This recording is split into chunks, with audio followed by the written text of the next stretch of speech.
And bellying up to the 9-foot homemade oak bar, my name is Craig. This is Minor League News and Brews, where I bring you coverage on everything within the Pirates minor league system and some delicious beers at the end of the episode. But as I was sitting down today, and if people don't know, I write out a outline of what's going to be going on and what I'm going to be talking about, and hopefully possibly who interview questions for people that I may be interviewing.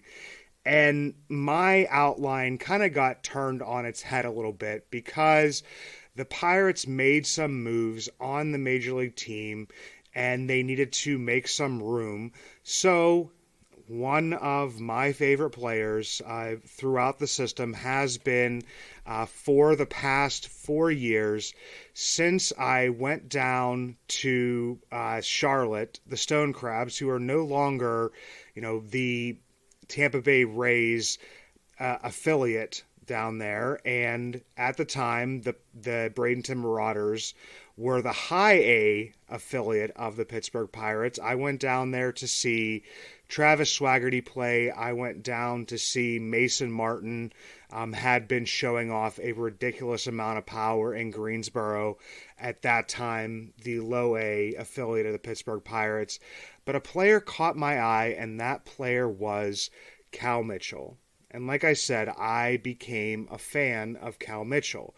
This is a fan podcast. This is not a podcast of somebody, that's affiliated with, MLB Pipeline or Fangraphs or anything like that. Everybody knows that this is just me, and on our weekly podcast that comes out on Wednesdays, Bucs in the Basement, me and Chris, this is a fan-driven podcast. So, yes, I am a fan of these minor league players, and I try to, keep an unbiased eye or some unbiased opinions, and that is tough at times, but, watching Cal develop, from Bradenton up through Altoona, Indianapolis, it really got me thinking about how, I don't know, I think I maybe pick my favorite players differently than other people.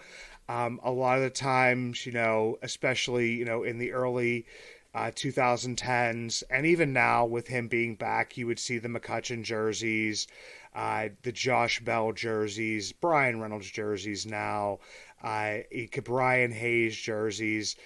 I'm usually, for some reason, the guy that likes, maybe I wouldn't say the most random player, but, definitely not the best player on any team and really at any level. Growing up, young age, my favorite player was Michael Valliere. Michael Valliere, absolutely, very solid player, but obviously not one of the best players on those teams. Going up through the 90s, I would latch on to players like Dale Sfame playing at third base. John Wayner was, one of my favorite players growing up.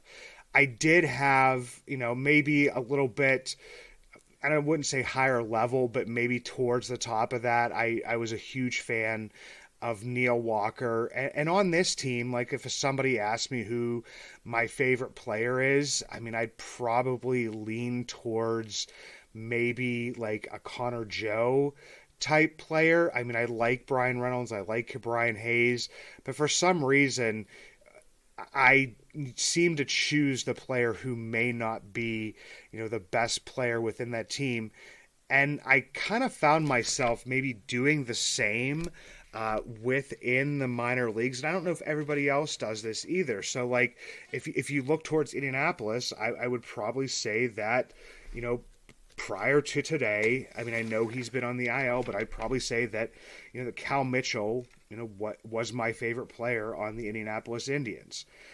Last year, everybody knew that, Cal Mitchell, when he was down in Indianapolis, was just absolutely, smoking the ball. He was hitting the cover off the ball, slashing 339, 391, 547, 9 home runs and 261 plate appearances, 38 strikeouts, 17 walks, came up to Pittsburgh and got a decent look. And that's where, like, maybe, it was a success, being a fan of him for that many years, because a lot of players you would become a fan of on the Bradenton Marauders now, or even the Greensboro Grasshoppers now. There's really no guarantee they're going to make it to the major leagues. Cal was a guy that struggled, slashing 226, 286, 349, did have 5 home runs, but 52 strikeouts and 18 Ks. His defense was exposed a little bit. He's a right fielder.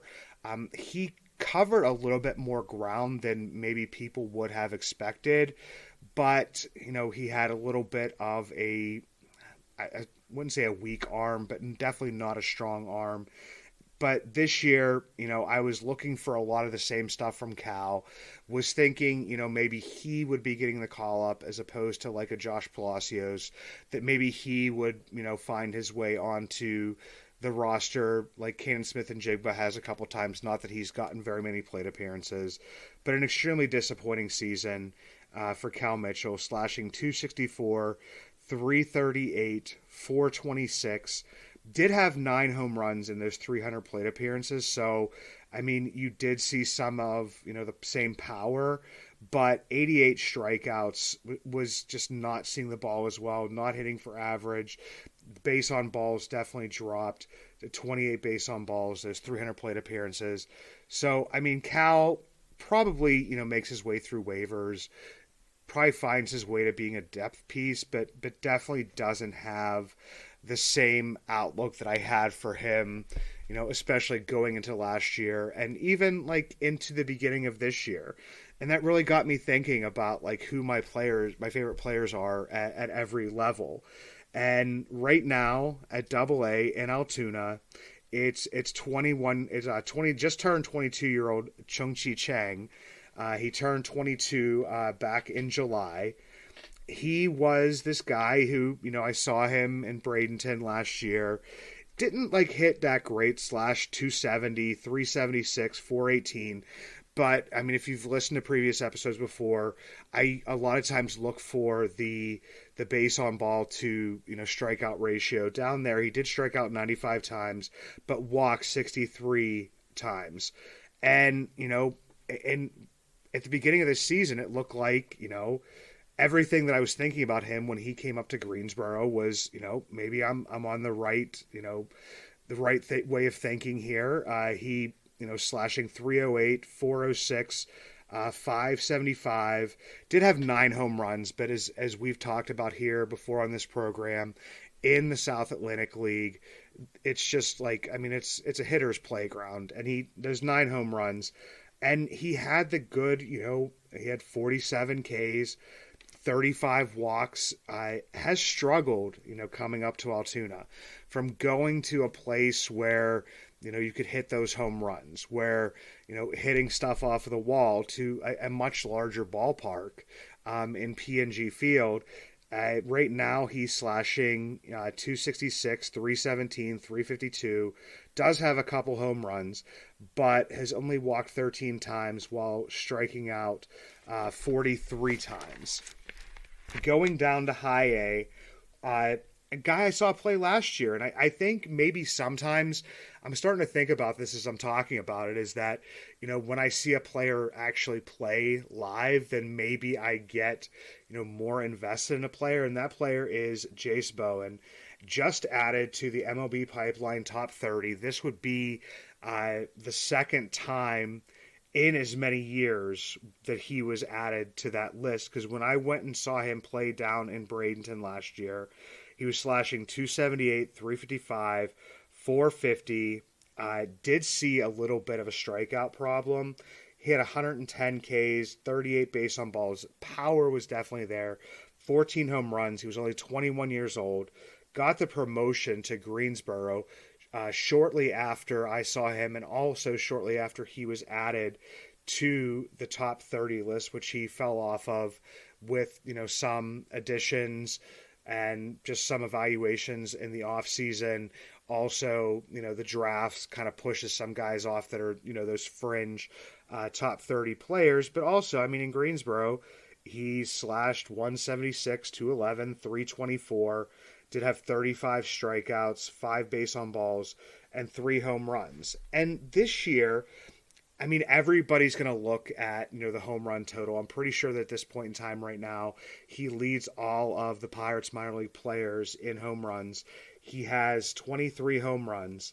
The first thing I look at, though, everybody knows this. I went straight to the Ks and the base on balls.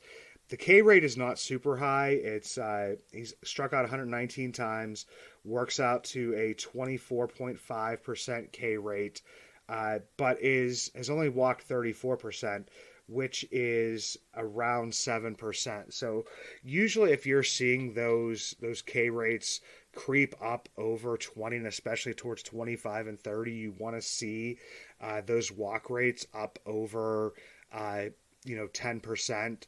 I had a conversation with somebody on Twitter here this morning, and they were talking about how like Nick Gonzalez strikes out a lot, and Nick Gonzalez, I mean, believe he does strike out a lot of times, creeping up over that 30%.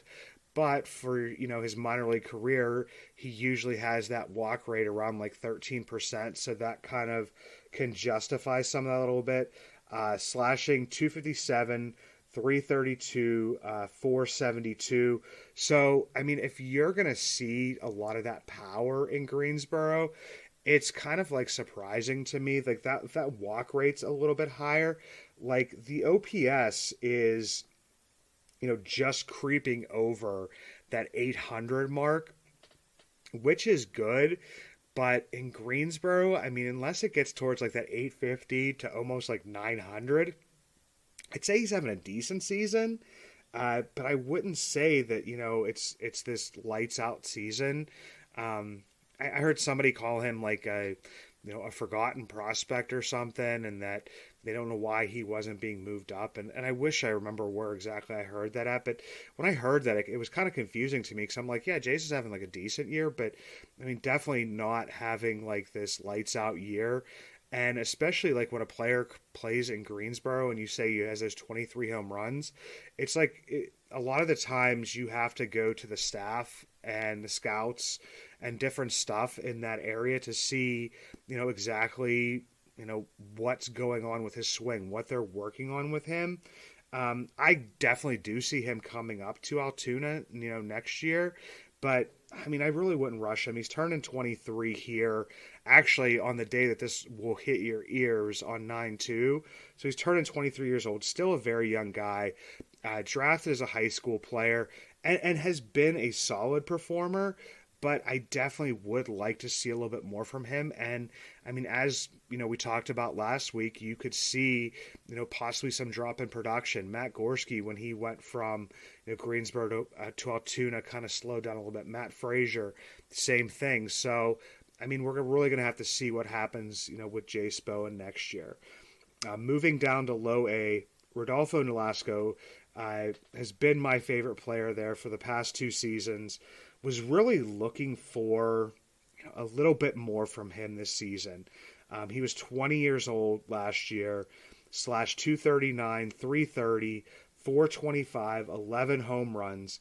Definitely had a decent amount of strikeouts, 109 strikeouts to 37 walks. Was looking for a lot more from him this year, and he's almost going to turn 22. Turns 22 at the end of this month. Still 21, but right now, like, the on base percentage has gone up a little bit from 330 to 355. Seen the average dip from 239 to 214. Has right around the same amount of power, 425 to 422. Has 16 home runs in about 44 more plate appearances. So, I mean, still a young guy, but was looking for him to take more of that step forward. But these are obviously not guys that are usually, if you're saying, like, who's your favorite player on a team, it's not going to be that. And going down, I'll even go down to the FCL. Axial Plaz, 16 years old last year in the DSL. Wrote about him before the season started, reached out to him, talked to him. I mean, he just absolutely tore up the DSL, and especially for a 16-year-old kid. 382, 500, .706, 3 home runs. The big thing for me, once again, there, seeing only 16 Ks to 13 base on balls. This year, it was a very aggressive promotion. Definitely like to see it. Like to see players challenged. But he went slash line 144, 354, 237, 1 home run, 41 Ks, 21 base on balls. Probably going to start out in the FCL again next year. I mean, if he would have performed a little bit better, definitely not writing this kid off. But I mean, everybody would have said, oh, Yerry De Los Santos or Esmeralda Valdez, like a lot of players that I absolutely like and love, and Michael Kennedy is another guy I think of from the FCL. But, I'm not pretty much thinking that most people aren't there. Like, Axial Plaza is like my favorite player, in the FCL. So it's just like a little bit of a look, and like I said, I went off the rails a little bit here because it wasn't something I was planning on talking about. But, just wanted to put inside, like, these are like the favorite players. And yes, I cheer for everybody in the minor leagues, to succeed. But I mean, it's a tough thing, man. It's tough to go from level to level, and it's especially tough when you make that leap from AAA to the majors. It's not always going to work out.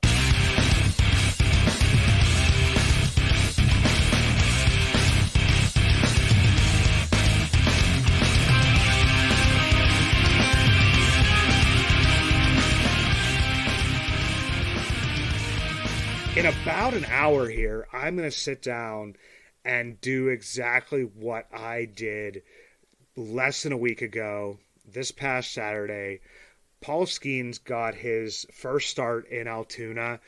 And after that start, there was just, I'm starting to think that there is possibly, and this is going to sound kind of crazy for a guy who's putting out a minor league podcast every week, but I'm thinking that there is like an information overload. And it's times we're trying to maybe give, maybe a little bit too much information about what's going on down in the minor league system.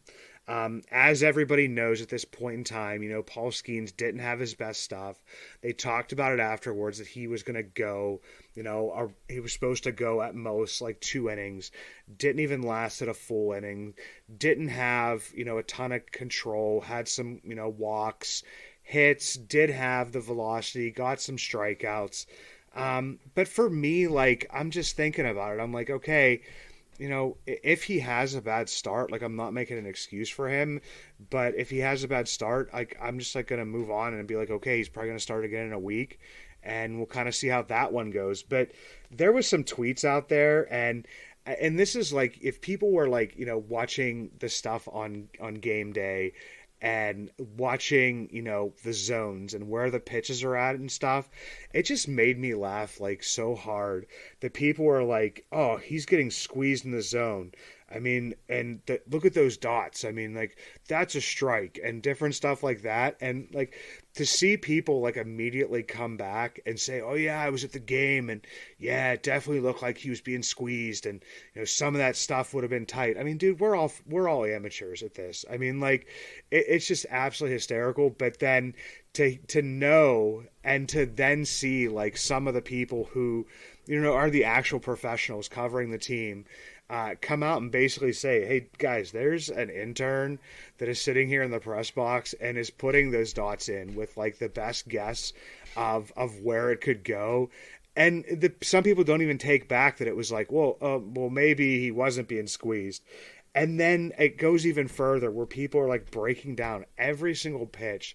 And like I said, it is exciting. Like, I'm going to be watching his start here in a few minutes, and start is a very loose term.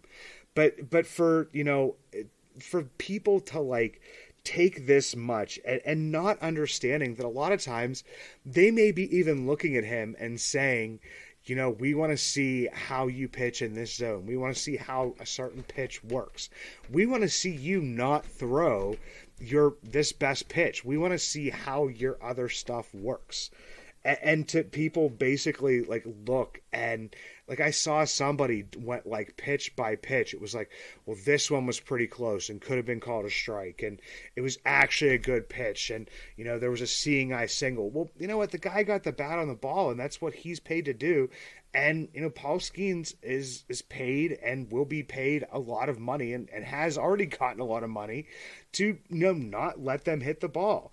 So I mean, I just really think that at some point in time there may be just like an information overload, and that I took an entire episode and broke down what some of the stats and what I look at. And like I said, I am an amateur as well, but what you're actually looking at from players at these different levels. But I mean, a guy who Ben Cherington has come out and basically said will pitch 20 innings or less. The minor league season is running out. Jason Mackey has come out and said that they've basically, said it's not going to be. I was in one of his articles talking to Ben Cherington. It's not going to be at the major league level. Originally, I thought it was going to be a couple starts in the FCL, and then maybe give him a little bit of time off, and then give him those normal what would be for a starter. Usually around 15, 16 innings in the Arizona Fall League and not get more than 3 innings. Well, maybe they're doing it in Altoona, and maybe he still, could pitch in the Arizona Fall League. But at some points in time here, I think that, there may just be a little bit too much information out there, and people kind of making something out of what it really isn't. I mean, I look at exit velocities, I look at pitches down there, but we also don't know like what the coaches, the development staff, what they are telling player A or player B or player X or whatever it may be to do during those starts. So I mean, at least for right now, my advice to everybody is like when Paul Skeens makes a start, and the other part is that like the people that are saying like he's an absolute bust because he's giving up this stuff, like I mean those people are even worse than other narratives that are being pushed out there a little bit. But it would be to kind of like at least for this season to kind of sit back and enjoy and actually celebrate to a certain degree that we are getting to see our 1-1 pitch and actually get out there and get on the mound, where in previous seasons if it was a pitcher and it was a 1-1, most likely we wouldn't see him pitch until the next year. And then previous 1-1s or previous first rounders not really being there was some problems last year with MILB, not streaming as many games. There's more streaming this year, so not getting to see those players play. So for me, just kind of sit back, enjoy him. If he has a good outing, hopefully what you want to see. But if he has a bad outing, then it would be something for him to learn from. But I wouldn't be putting too much emphasis on the stats that Paul Skeens generates during his 20 or less innings in the minor leagues this season. A pitcher of beer, a pitcher of beer, let's order another pitcher of beer. That pitcher of beer should come over here. I love that pitcher of beer. All right, guys, it is time to review some beers.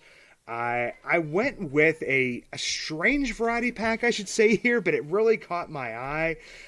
It was called the European Variety Pack, and it's from Ellicottville Brewing. It is up in New York. I think when I went to see the Seawolves game, my wife had picked me up one of their beers.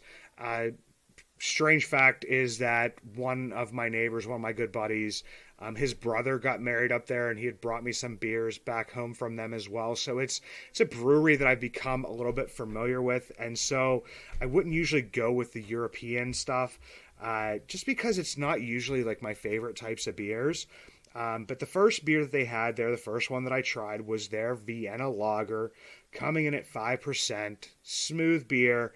Gave it a solid 425, weighted based on batting average. Bring that down to about a 375. The next one I pulled out was the Czech Pilsner, coming in at 5.7%. Gave that one a 425 as well. Bring that down to 375. And this is the next one is not a beer that I have like an absolute ton. I can probably count on one hand the number of black lagers. Their Schwarzbier, the German beer, coming in at actually a 5%, which I was a little bit surprised by. I thought it was going to be a little bit heavier, but it was actually my favorite beer in the pack. I gave it a 450, bring that down to 400. And the last one, these ones are my wife's favorite. I just had the one. The other two from the pack, I'm going to leave for her. She's a big Maybach drinker. She likes the box. The box gets a little bit too heavy for me. So we're going to have what I think is the first one of these on our beer reviews here. And it's going to be like kind of the reverse weighted based on batting average. Because for me, maybe I did a sour and got one of those because it was something that shocked me. But like sours and like the heavier beers are not something I would usually go towards. I'm more of like the Pilsner, Ale, IPA type of guy. This one came in at 8%.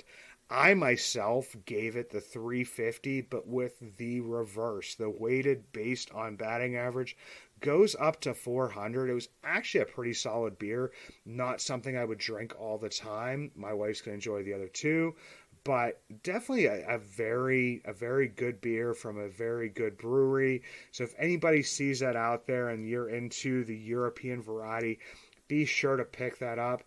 But until next time, there is no more Go FCL because they were eliminated from the playoffs. But for right now, let's go Indians, let's go Curve, let's go Hoppers, and let's go Marauders.